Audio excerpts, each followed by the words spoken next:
Hello and welcome. This is a part of the 80 chain or an 80 set, just like on the OSCP exam. We're going to show how to use Ligolo. A lot of you have been requesting how to use Ligolo, so I'm essentially going to show you in this video.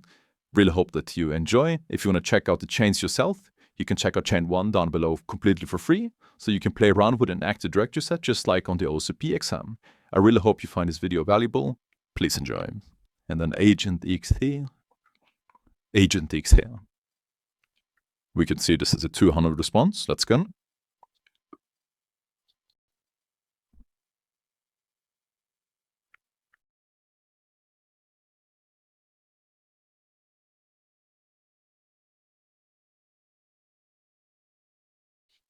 Perfect. So now we have what we need.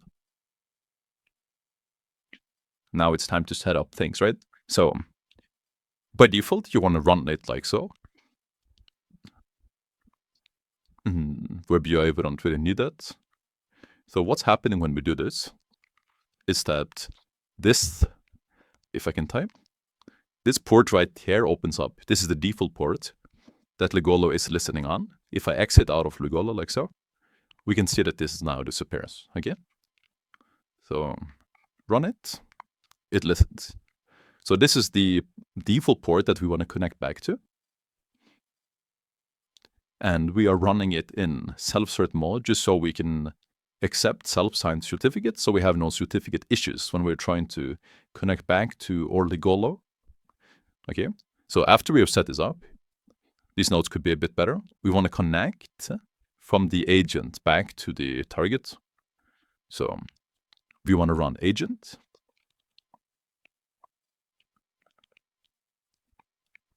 Connect.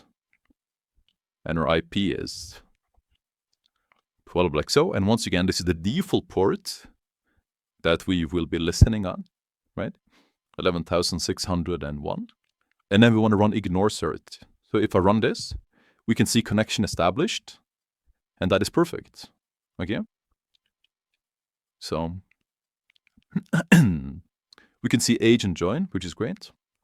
So, but we're not done, definitely not. We need to run session, right? Now that we connected back, we can see that this agent has joined. We can now specify this session, right? So we have essentially connected back from our emailer.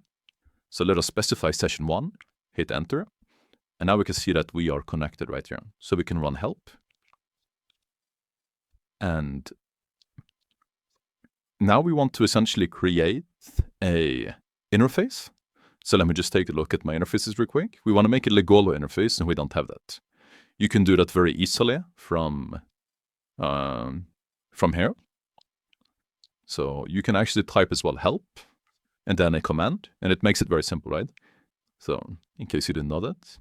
So in this scenario, we just want to create the interface, and then we want to call it Ligolo. Like so, -- name, and then the Ligolo name. Now I can list the interfaces, and we can see that we have the Ligolo we just made, okay? Let's type help once again. Now we want to essentially add a route. Okay? But to find out what routes we want to add, we want to run ifconfig, because this shows the agent interfaces. We can once again do this from here as well, running ipconfig and doing what I showed in the previous chain as well, right, with PowerShell. Get net IP address, I believe. But this is even simpler with Ligolo. So just type ifconfig. And now we can essentially see the interfaces, right? This is a loopback interface, so we are not interested. This is the IPv4 address and the interface that we already have access to, right? And this is the one that we want to have access to. Now, we essentially just want to add this one, but we don't want to add 0. We want to add, or we don't want to add 7 here. We want to add 0, but copy paste the rest, right? So we can get access to the entire network and not have any issues.